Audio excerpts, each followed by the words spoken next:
Sim Notícias. Oferecimento Hotel Ibis Style São Mateus. Parada obrigatória na sua rota. Linhares Online. Há 15 anos conectando você e sua empresa ao mundo.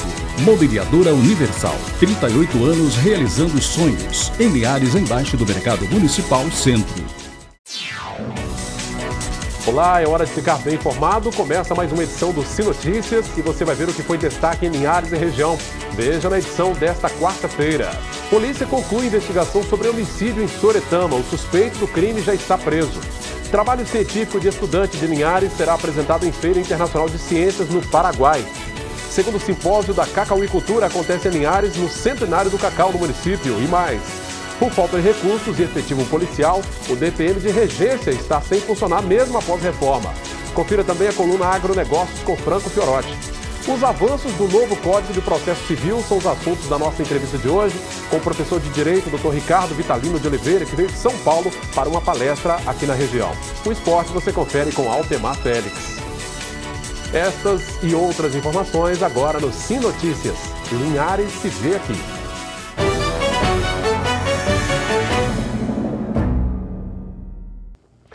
Na Grande Vitória, você que nos acompanha sempre pelo canal 20, via RCA, obrigado pela sua companhia. O trabalho científico de uma estudante aqui de Linhares sobre o Rio Doce foi classificado para a Feira Internacional de Ciências de Encarnação no Paraguai. Para conseguir participação no evento, ela ficou em segundo lugar na Feira Nacional de Ciência e Tecnologia, que aconteceu em Pernambuco. O troféu conquistado na Feira Nacional de Ciência e Tecnologia em Recife é motivo de orgulho para a estudante Lídia Tonani. Aos 15 anos e cursando o primeiro ano do ensino médio, ela é do tipo de pessoa que não acompanha passivamente os acontecimentos ao seu redor. O desastre ambiental do Rio Doce deixou a estudante preocupada. Eu não via nenhuma reportagem, nenhuma manchete falando. Estão começando os projetos para resolver e purificar a água, tentando retirar os metais, melhorar a qualidade de vida das pessoas. A única coisa que eu realmente via eram caminhões-pipas de Linhares indo ajudar as outras pessoas. Aí eu fiquei, eu tenho que fazer alguma coisa. Aí eu comecei a correr atrás. Após algumas pesquisas, a Lídia resolveu usar a eletrofloculação, que é a ação da corrente elétrica na aglutinação e separação dos metais pesados contidos na água, para elaborar o projeto Purificação Eletrocarbônica, um pedido de socorro do Rio Doce. Se você olhar entre essas duas amostras, só de você agitar a água, ela já volta à coloração antiga. Isso aqui é ela após a decantação. Dá para se perceber uma notória mudança. Depois do rompimento da barragem de Mariana, em Minas Gerais, a Lídia pesquisou formas que pudessem reverter os impactos dos metais na água do Rio Doce. Durante cerca de um ano, ela veio aqui fazer coleta dessa água para os seus experimentos. Os resultados foram bastante satisfatórios. E é o resultado dessa pesquisa que ela quer levar para os órgãos responsáveis pela coleta e tratamento da água que chega às casas dos moradores. Os resultados em laboratório comprovaram que os experimentos da Lídia foram bastante positivos. Metais como arsênio, chumbo e manganês foram extraídos com sucesso da água. Tive que buscar um respaldo científico, procurar as teorias, pesquisar os detalhes dos processos envolvidos e tive que encontrar um lugar que fizesse o teste para mim, tanto que foi um dos motivos da demora do resultado sair. E o projeto da Lídia vai além e propõe o reflorestamento das margens como forma de acelerar o processo de recuperação do Rio Doce. Ele começa basicamente com o reflorestamento da ciliar, porque além de favorecer no processo em si, por causa do dióxido de carbono, ele vai ajudar a restabelecer os ciclos normais deste ecossistema. Vai ajudar a restabelecer regime de chuva, vai ajudar a evitar o assoreamento para que o problema pare de piorar. As plantas, no processo de respiração, elas liberam dióxido de carbono, algo que quando a temperatura da atmosfera da água reduz, o carbono entra dentro da água por meio da difusão molecular. O carbono é sequestrado da atmosfera pela água. Então, isso acontece ao anoitecer, porque a temperatura da atmosfera se reduz naturalmente. Então, além da parte sustentável, da restauração do ciclo, acontece a entrada de dióxido de carbono. Depois disso, a água subirá do nosso rio, será retirada para levar até a estação de tratamento. Orgulhosa, a mãe de Lídia acompanhou a filha durante todo o processo de pesquisa. tenho um orgulho enorme em saber o quanto ela se esforçou e o quanto ela se empenhou em toda a pesquisa que ela fez. Acho que tanto eu quanto o pai e a irmã, e principalmente a escola e os professores estão muito orgulhosos dela e do resultado que foi alcançado. Então, a escola já se sentiu assim privilegiada e deu condições para ela participar lá no Recife. Mas nós já tínhamos noção que o trabalho era muito bom. E com isso, então, a vinda desse segundo lugar para nós só corroborou mesmo que valeu a pena todo e qualquer investimento no que a Lídia estava trabalhando no projeto dela. Feliz com o resultado do trabalho, a estudante agora aguarda ansiosa a viagem para a cidade de Encarnación, no Paraguai. A expectativa está boa, a gente está investindo muito esforço, a cooperativa está me ajudando muito, a minha escola. E vamos que vamos, vai dar tudo certo. Pois é, a Feira de Ciências no Paraguai acontece no final deste mês, como eu disse. A estudante afirma que ainda tem planos de desenvolver outra pesquisa sobre o que poderia ser feito com os rejeitos separados pelo método que ela utilizou. A Polícia Civil de Soretama concluiu as investigações sobre um homicídio ocorrido em abril de 2015 na cidade. Na ocasião, o jovem David Alves dos Santos, de 22 anos, foi morto a tiros. O principal suspeito do crime, Nicolas Pereira de Souza, 23 anos, já está preso por outros crimes. Segundo o delegado Fabrício Lucindo, o homicídio foi motivado por vingança, por desavenças anteriores entre os dois. Nicolas foi reconhecido por testemunhas. Ele está no presídio regional de Linhares por causa de outro homicídio ocorrido também no ano de 2015, no mesmo local. A segunda vítima foi Francisco Félix, conhecido como Chico, 45 anos, morto a facadas. O comparsa de Nicolas nesse crime, segundo a polícia, foi Valdinei Fernandes de Melo, 34 anos de idade, que atualmente está foragido. Informações que possam levar à prisão do suspeito podem ser passadas à polícia pelos telefones 181, que é o Disque Denúncia, não precisa se identificar, ou direto com a Delegacia de Polícia Civil de Soretama, o DDD 27 3273 1844. 6 meses depois do incêndio que destruiu equipamentos imóveis, o Destacamento Policial Militar, o DPM de Regência, está sem funcionar. Durante a paralisação da PM em fevereiro deste ano, vândalos atearam fogo ao prédio recém-inaugurado e o local teve que ser fechado. A comunidade se reuniu e fez a reforma, mas até agora o destacamento não voltou a funcionar. Sem verba para continuar aberto após o incêndio, o policiamento agora se restringe à circulação de uma viatura em alguns horários durante o dia. De acordo com o comandante do 12º Batalhão da PM de Linhares, o tenente-coronel Werison Risper, mesmo com o DPM em funcionamento, não seria possível manter uma equipe de policiais no local durante 24 horas por dia. Veja agora como fica o tempo nesta quinta-feira em toda a região. A quinta-feira será com sol e poucas nuvens na região, infelizmente sem chuva. Em Linhares, temperaturas entre 15 e 29 graus. Colatina com mínima de 14, máxima de 26. São Mateus, mínima prevista de 16 e máxima de 30. Em Vitória, mínima de 16 e máxima de 29 graus. É hora da gente conferir os assuntos da coluna Agronegócios com Franco Fiorotti.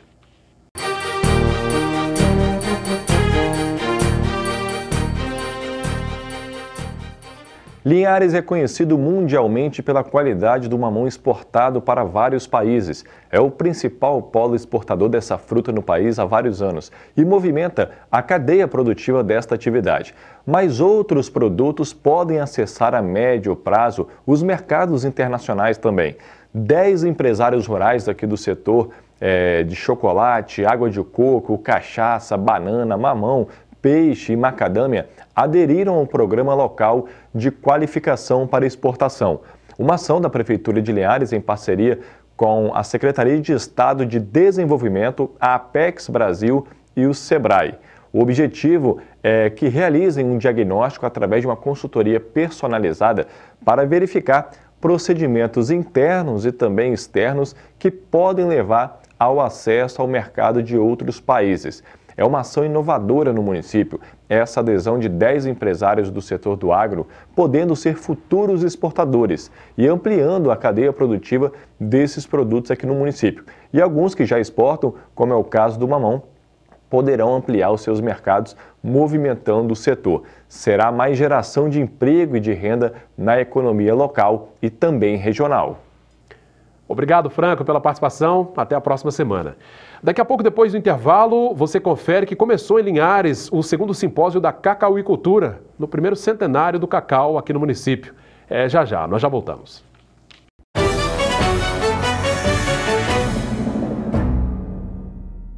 Neste ano de 2017 é comemorado o primeiro centenário do cacau no Espírito Santo. Em Linhares acontece o segundo simpósio da cacauicultura do município, o evento que celebra os 217 anos de história de Linhares e marca também os 100 anos do cultivo do cacau em terras capixabas. O evento começou na manhã desta quarta-feira com diversas palestras. O simpósio conta com palestrantes renomados que trazem informações importantes para produtores interessados na aprendizagem de como conduzir a produção agrícola de cacau com lucratividade, qualidade e sustentabilidade. Após as palestras desta quarta-feira, também está previsto um dia de campo, programado para esta quinta, durante todo o dia. O simpósio acontece no cerimonial Le Palace, no bairro Três Barras. O evento surgiu em 2014 no município com o objetivo de fortalecer o produtor rural através da difusão de conhecimento técnico em eventos regionais, possibilitando tratar as especificidades da cacauicultura de cada região produtora. No caso de Linhares, dentre outras potencialidades, ainda está a cacauicultura como principal atividade econômica. Durante o evento, a abertura do evento nesta quarta-feira, nós conversamos com o secretário municipal de Agricultura, Franco Fiorotti. No aniversário do nosso município, esse segundo simpósio da cacauicultura capixaba abre os festejos, as comemorações em relação ao centenário do cacau aqui em Linhares. É um evento organizado por várias instituições e empresas ligadas ao setor cacaueiro e que tem o objetivo justamente de difundir essas novidades tecnológicas que se encontram na cultura do cacau atualmente para os nossos produtores aqui do estado do Espírito Santo e de todo o país. Temos visitantes de várias partes do país e as palestras que estão acontecendo aqui com profissionais renomados, de fato, vão contribuir muito nessa melhoria do dia a dia das atividades dos nossos produtores de cacau. Então é um evento de cunho técnico que com certeza vai contribuir nesses avanços que o setor precisa. Bom, como eu disse, esse simpósio continua nesta quinta-feira com um dia de campo numa fazenda aqui da região. Jovens estudantes da região têm a oportunidade de aprender outras línguas através do programa de intercâmbio realizado pelo Rotary Club. É o caso de estudantes com idades entre 15 e 18 anos de Colatina. A mala vai ficando pronta. Além das roupas, muita expectativa e ansiedade vão junto para embarcar na viagem dos sonhos. Um ano na Dinamarca pelo intercâmbio de jovens promovido pelo Rotary Club.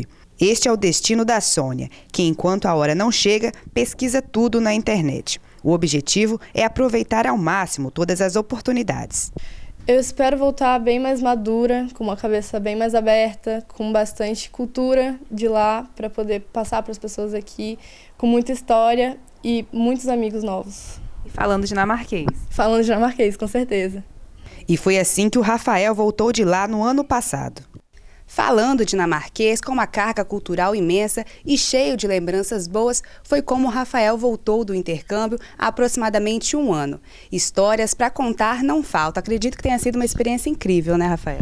Sim, foi uma experiência muito boa. Eu aprendi muita coisa, evolui bastante, aprimorei conhecimentos que já sabia, como, por exemplo, inglês.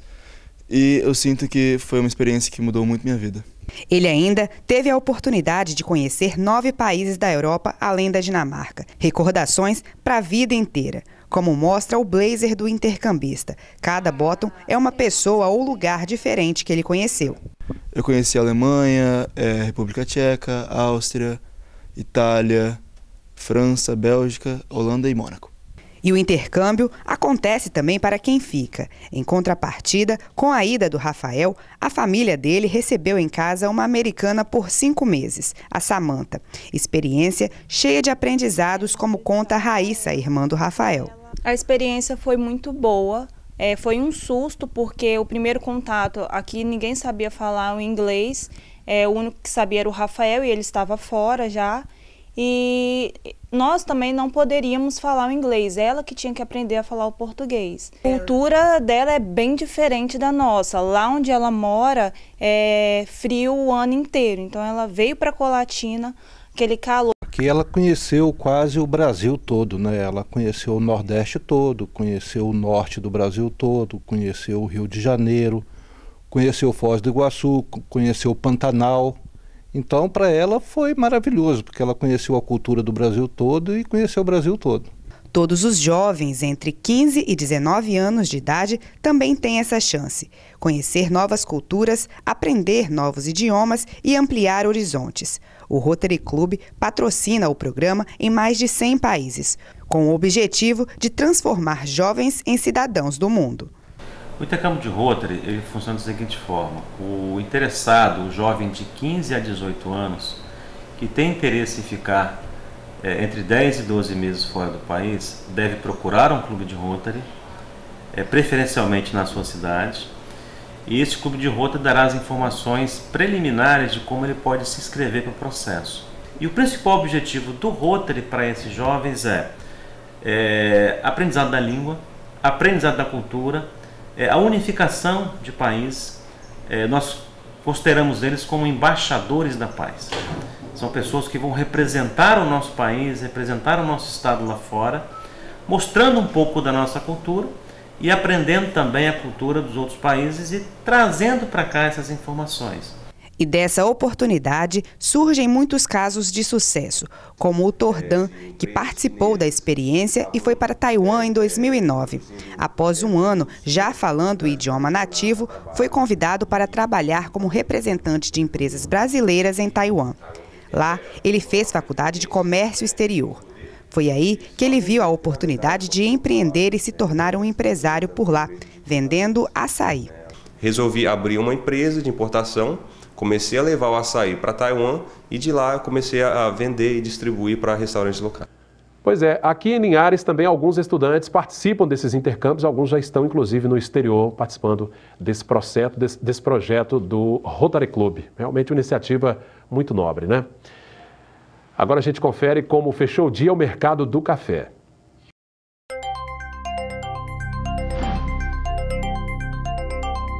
Arábica tipo 6, R$ 441. Arábica 7, R$ 418.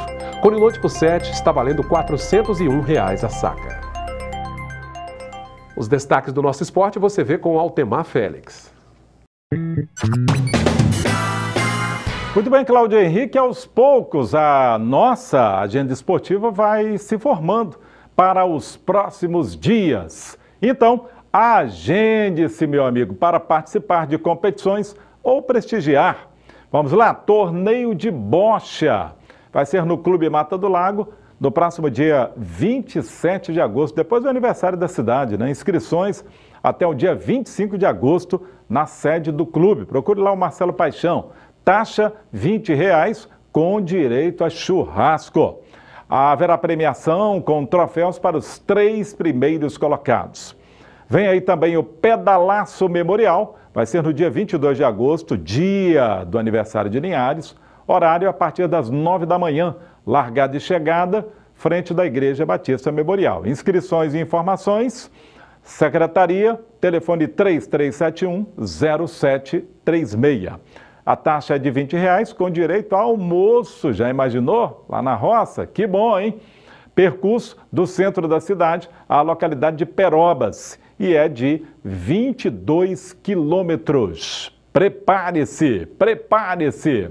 Bom, é bom lembrar, Cláudio, que o linharense Enzo Pegoretti está se preparando para o Mundial de Jiu-Jitsu com o pessoal da Maguila Team. É neste final de semana no Ceará. Vamos então torcer pelos nossos representantes. Obrigado, Altemar, pela participação. Até a próxima edição do Sim Notícias.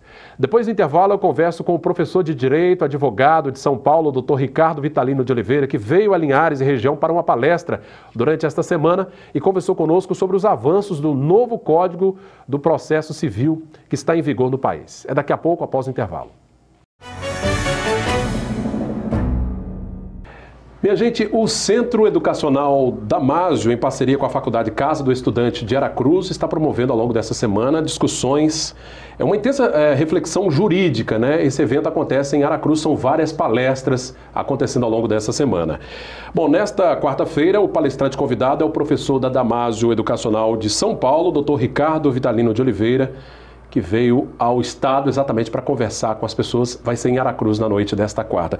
Tudo bem, doutor Ricardo? Seja bem-vindo. Tudo bem, muito obrigado pelo convite.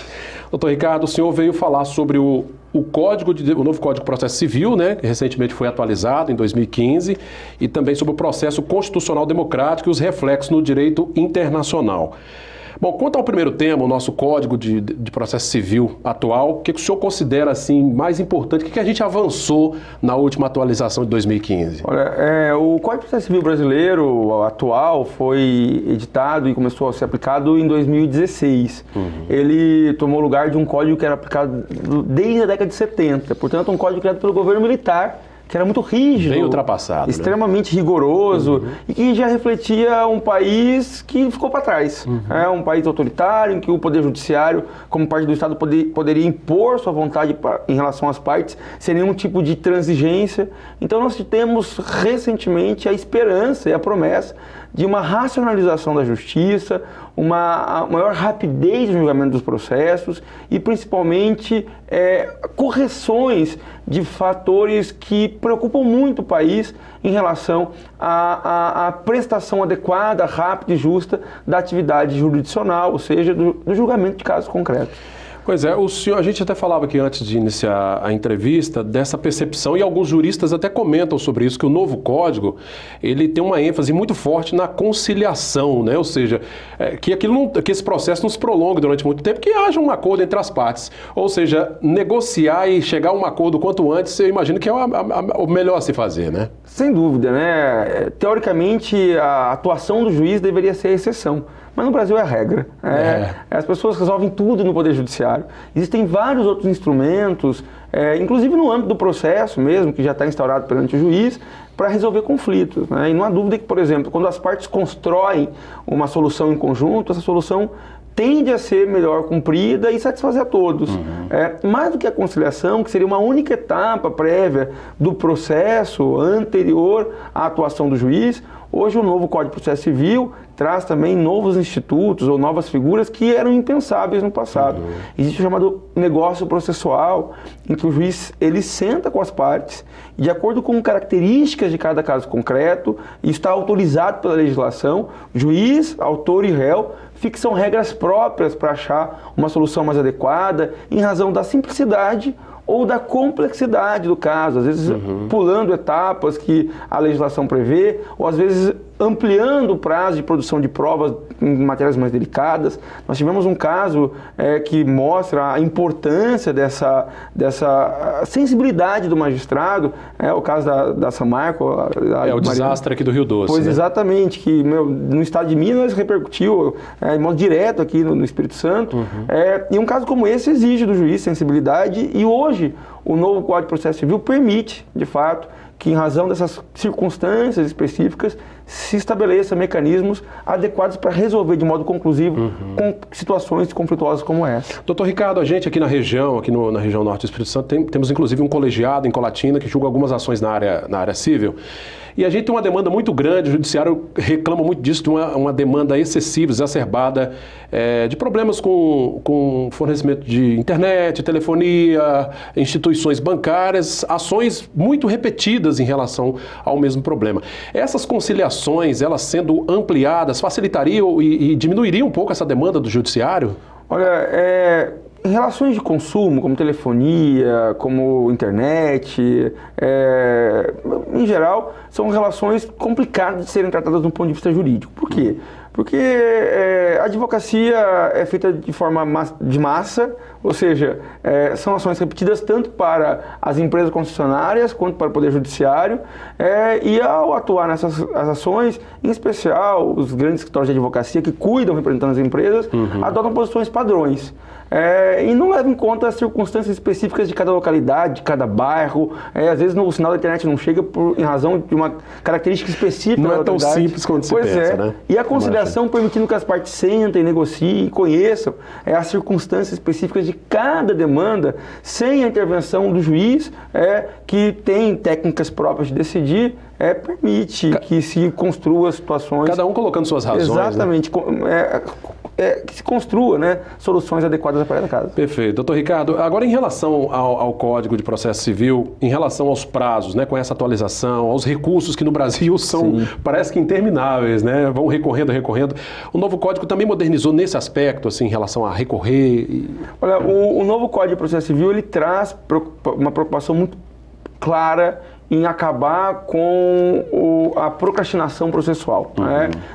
Dificultou-se muito a admissibilidade de alguns recursos, especialmente nos tribunais superiores, que infelizmente não conseguiam dar conta da demanda de processo que tinha no passado. Também permite que as partes usem instrumentos antes da sentença para tentar construir uma solução que, teoricamente, não vai precisar de um recurso. O recurso ele foi idealizado no processo civil para ser exceção. E no Brasil nós chegamos numa situação há pouco tempo em que as partes pensavam o seguinte: eu quero uma decisão logo, porque eu vou recorrer ganhando ou perdendo.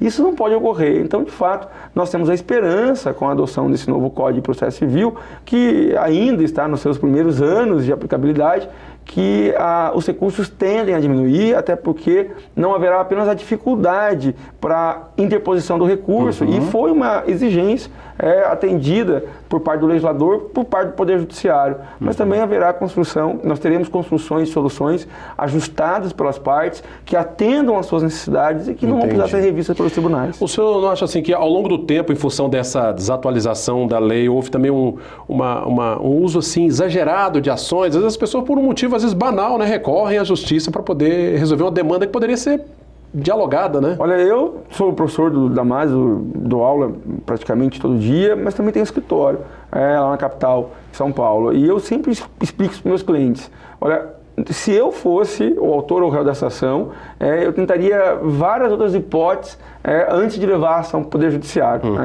E aí os clientes não entendem, falam: mas você vai ganhar como advogado. Eu ganho como advogado, mas o país perde como órgão estatal. Porque uma ação como essa pode ter uma solução adequada, às vezes em relação de consumo, acionando o PROCON, ou acionando o próprio Ministério Público, que pode fazer um termo de ajustamento de conduta com a empresa de telefonia. E já resolver por ali. Resolver a situação na via administrativa. Tá certo. O segundo assunto que o senhor trata na palestra desta noite é sobre o processo constitucional democrático e os reflexos no direito internacional. Aliás, a aula de direito a população está tendo todos os dias aí, em função dessa operação Lava Jato, todo dia tem um desdobramento, né, acusações e tudo mais.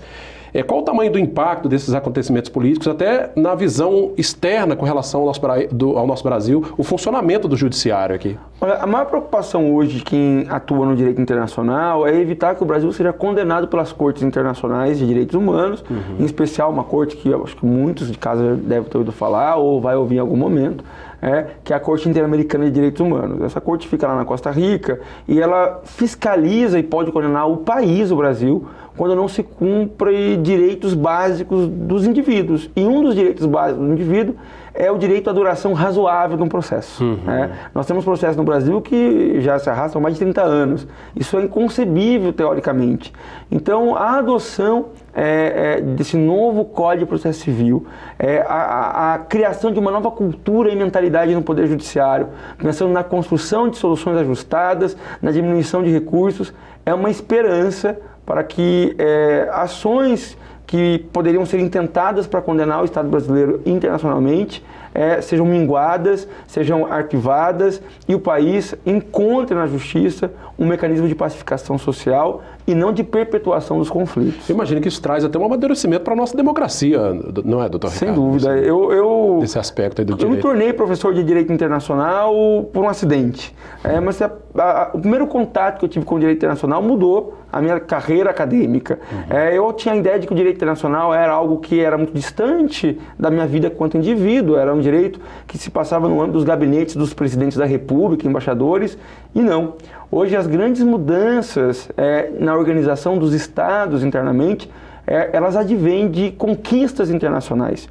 Nós tivemos, por exemplo, na década de 60 e 70, a elaboração de vários tratados internacionais de proteção aos direitos individuais da pessoa humana, que só agora começam a refletir na legislação interna brasileira. Só citando uma das condenações que o Brasil sofreu, né, em função desses tratados, nós tivemos aí recentemente, já há alguns anos, né, a Lei Maria da Penha, né, violência doméstica na área criminal, que o Brasil foi obrigado a legislar. Esse caso da Maria da Penha é um caso muito, muito importante. Eu sempre uso em aula para explicar o impacto que o direito internacional tem hoje para o direito interno.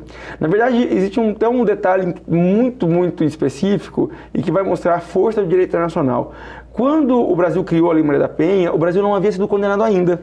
Foi uma mera recomendação da Comissão Interamericana de Direitos Humanos dizendo o seguinte: no Brasil a violência doméstica é uma realidade inafastável. Existem vários processos de violência doméstica, a sociedade ainda tem uma feição um pouco machista, para não dizer bastante. Tratar a mulher com... Exatamente. E aí a comissão disse: Brasil, eu vou dar a oportunidade de você tentar solucionar essa situação. Se você não fizer isso, eu vou ser obrigado a te denunciar para a Corte Americana e haverá a possibilidade do país ser condenado. Isso pegou mal, ficou feio para o país, Sim, né? Naquela época, né, hoje, numa extensão menor, o Brasil tentava se projetar como uma grande potência internacional. Nós tínhamos lá a abertura de muitas embaixadas, o Brasil se colocava como uma liderança na América Latina. Hoje nós temos questões políticas, questões econômicas, que acabou tirando um pouco o foco desse projeto brasileiro de inserir-se na agenda internacional como liderança aqui na América Latina, mas o Brasil correu e fez uma lei adequada e que hoje trouxe pacificação em muitos lares brasileiros. Não resolveu como um todo, mas amenizou bastante a situação. Sem dúvida nenhuma, mudou a concepção de não só da vida familiar de muitas pessoas, mas também trouxe para o Poder Judiciário, trouxe para o Poder Legislativo a certeza de que era preciso cuidar de partes da população que eram vulneráveis, que sofriam diariamente violência doméstica. Perfeito, bate-papo legal, aprendi muita coisa aqui sobre o direito com o doutor Ricardo Vitalino de Oliveira, é professor, né, advogado professor da Damásio Educacional de São Paulo, que veio aqui ao Espírito Santo para uma palestra para estudantes, para advogados, para o pessoal da área do direito em Aracruz na noite desta quarta-feira. O Centro Damásio Educacional, em parceria com a Faculdade Casa do Estudante. O Centro Damásio Educacional está espalhado aqui pela região, né, Linhares e municípios vizinhos, e promovendo essa semana de reflexão sobre o direito, trazendo o doutor Ricardo Vitalino. Doutor Ricardo, obrigado pela presença. Olha, eu que agradeço. Embora seja paulistano, meu coração mora um pouco aqui. Eu gosto bastante, tenho muitos amigos no Espírito Santo, na época da faculdade, mestrado, doutorado, e fico sempre feliz de poder retornar para esse estado tão querido. Tá, joia. Obrigado pela presença mais uma vez. Eu agradeço. Bom, a você de toda a Grande Vitória que nos vê através do canal 20 via RCA, eu agradeço a sua companhia de todos os dias. O pessoal de Linhares e região, continue interagindo conosco, deixando o seu recado na nossa página no facebook.com/tvcilinhares. Para rever esta entrevista e o nosso conteúdo, acesse também o nosso canal no YouTube. Fale conosco pelo telefone que aparece aí, 3373-2000. Obrigado pela sua companhia de sempre. Sim Notícias, Linhares se vê aqui.